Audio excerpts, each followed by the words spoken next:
Hey everyone, J-Ro here, back with another video. Today I am bringing you a team build for guild battle number 3. So, before we get into the team build, let's look at who we're fighting. It's our old friend Bahamut, who would have guessed? Alright, so of course Bahamut has no weaknesses, no resistances, and no sigils. He is immune to poison, darkness, silence, stun, fatigue, and fog. He uses many powerful magic attacks. Defense changes based on the 4th gauge flare charge and has a strong resistance to elemental attacks while the gauge is active. When the 4th gauge is activated, a countdown begins. When the countdown ends, the less the 4th gauge is filled, the more powerful the ability it unleashes. The 4th gauge can only be depleted by non-elemental abilities. Thus, non-elemental abilities are effective against this enemy.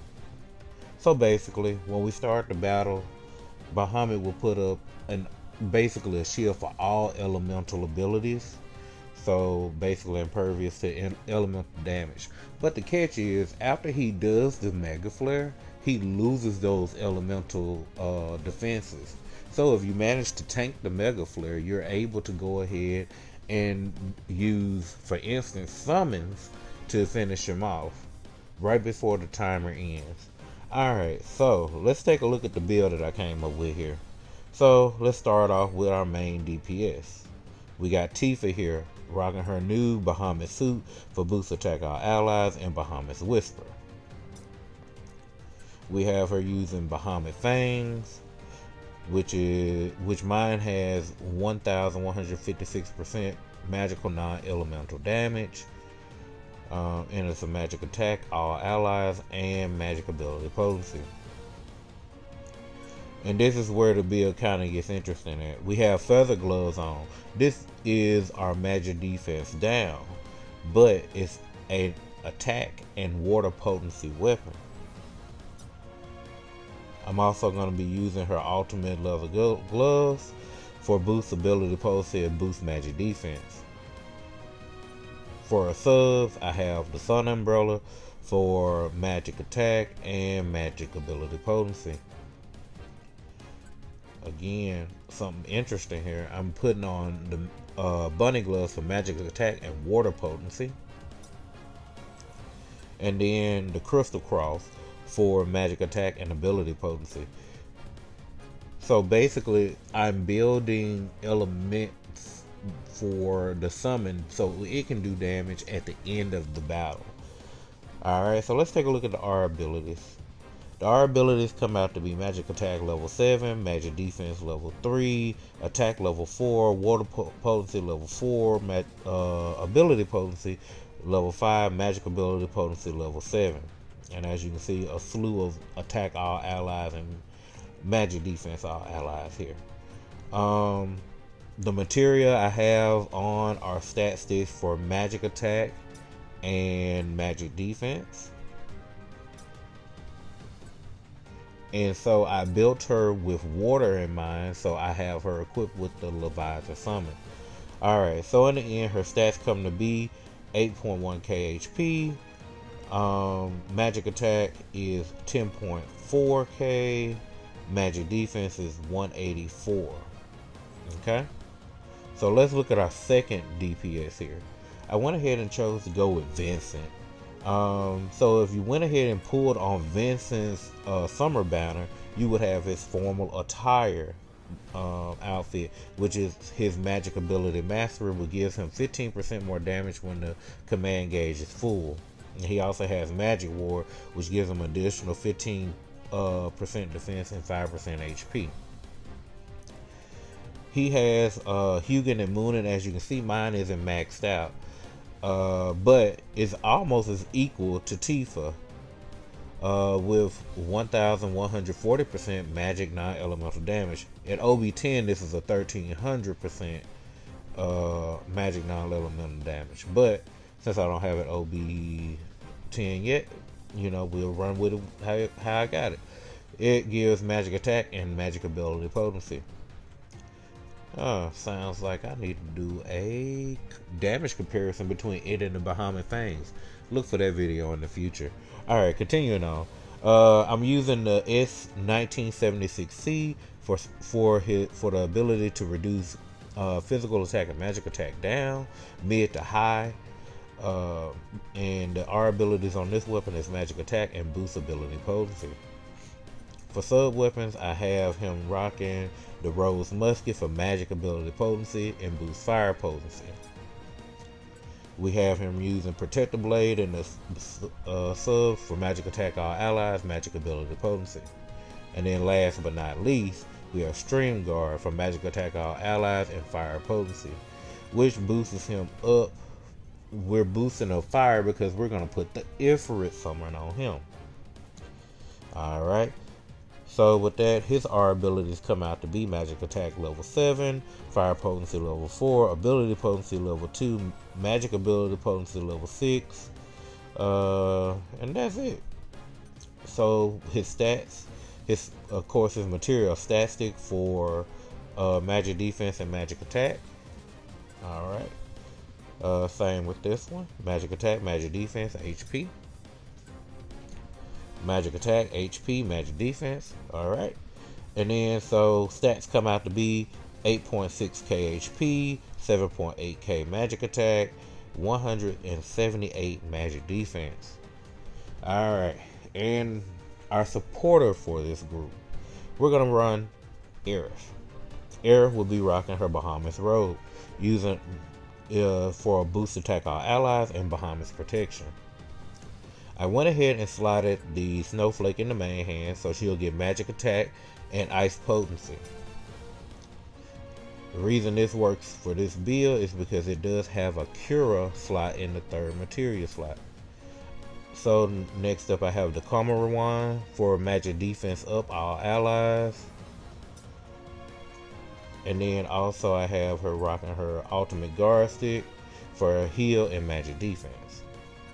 For sub weapons, I have her using the Centipede for heal and buff debuff duration.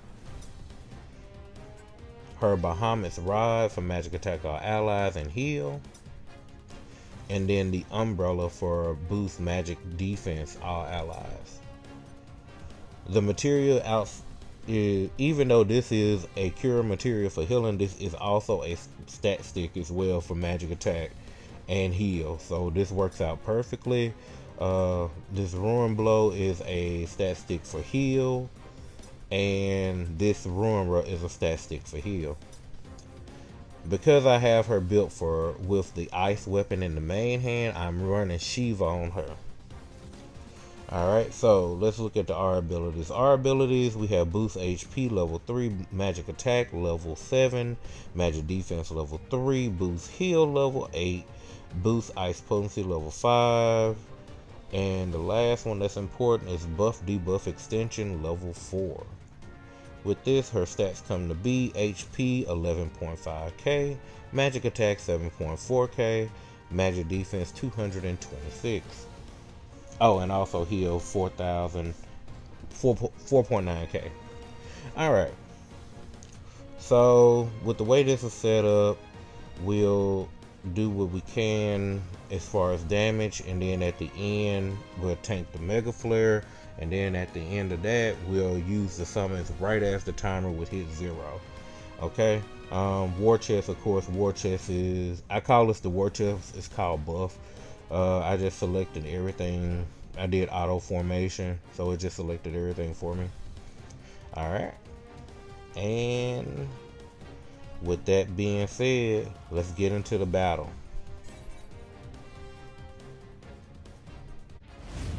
Alright, here we go again. Let's go, Bahamut. Alright, so let's start off with using Feather Strike. That'll give us the mid tier, and then we'll use air using Snow Spell to bring it up to high tier magic defense down. Alright, and from there we'll use Dark Strike to go ahead and do non-elemental damage, and Penta Burst Shot to do non-elemental damage. Now that the command gauge is full, they can all do their maximum damage. Air will use Spiritual Harmony to keep reducing the magic defense debuff that Bahamut placed on us, while and also end up raising it as well, and then go back to using Shadow Spell. Alright. And so at this point we're just doing a DPS race to do as much damage as we can before the first Mega Flare, which should be about the 1 minute mark. Alright. And of course Eric will heal the team fully during certain portions just to make sure we don't die. Alright.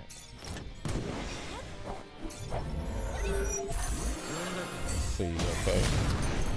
Doing another Quantum Burst. Alright, now we're going back to reducing magic defense. And like I said, Tifa and Vincent are literally just doing the one thing. Now that it says charge complete, it's time for me to start reducing his magic attack down. Alright. And then Aerith, after he does Flare Aura, will go ahead and use Spiritual Harmony to get our magic defense buff back up. And there we go. Should be fine to block the Mega Flare. And we did. Okay. We tanked the Mega Flare. I'll go ahead and use Aerith's ultimate weapon ability to heal us, so I don't have to waste ATB on healing. I'll go ahead and use Feather Shot with Feather Strike to boost the water potency, and then keep doing damage until it's close to like 1 second, and then I activate all of the summons. So at this point, it's just burn the ATB as much as I can, me guaranteeing that is down, and then activating the summons. And as you can see, I was at 0 seconds and it still let them go through. So that's even better. Okay, 3 million damage from Tifa with her summon. Alright, we got 1.3 million damage from Aerith. And Ifrit is going to do 1.1 million damage. That's not bad considering they're not even really spec'd for to do these fights like this. Okay. Alright, and there you have it. And that concludes the showing of this team for the Guild Battle 3 against Bahamut. So let's see what our points ended up looking like. Alright, so we ended up knocking off 26% of the damage, which is pretty good. This build is kind of weird at first when you look at it, but it all kind of makes sense at the end, using the sub weapons to build up elemental potency so you can do big damage with the summons once the elemental resistances are down. With that being said, I hope this build helps someone out, and if it does, leave a like, comment down below, and subscribe to the channel for more build videos and content like this for Ever Crisis. With that being said, I'll see you in the next one. Later.